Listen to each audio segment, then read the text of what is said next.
में बैठा हूँ। गौ माता को सबसे पहले दर्जा तो राष्ट्र माता का दर्जा उत्तर प्रदेश से ही मिलना चाहिए, इसलिए क्योंकि रामकृष्ण उत्तर प्रदेश में आकर उन्होंने प्रण किया है कि 40 दिन में को तो बहुत बड़ा पावर होता है। आपका ये धन लोग खा रहे हैं बिल्कुल ऐसे ही, तो ये मुझे बड़ा कष्ट होता है बहुत ज़्यादा, क्योंकि मैंने देखा है इन सरकारी गौशालाओं को, मैंने देखा इतनी गैया मरती है। गाय तो इसलिए मरती है ना वहाँ पानी है ना वहाँ भोजन है, और पैसा खूब आ रहा है गवर्नमेंट से।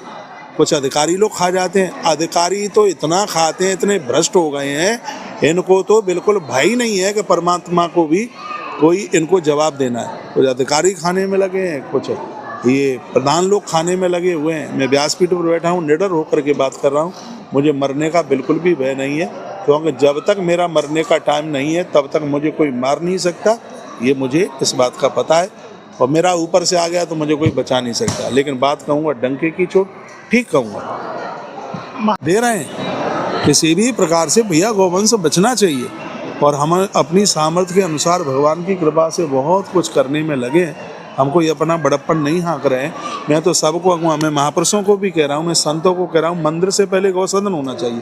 प्राण प्रतिष्ठित मंदिर में गैया मैया के दूध का भोग लगना चाहिए, और दूध आवे पॉलीथिन में। इस देश में ऐसे ऐसे मंदिर हैं भैया, दूध पॉलीथिन में आता है, तो ये बिल्कुल भी ठीक नहीं है।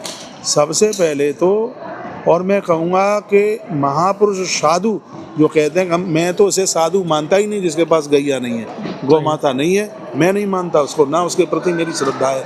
यदि देश का साधु नहीं बचाएगा गौ माता को तो कौन बचाएगा? यदि साधु नहीं बचाएगा गौ माता को तो तुम गाय की बात कैसे कर पाओगे?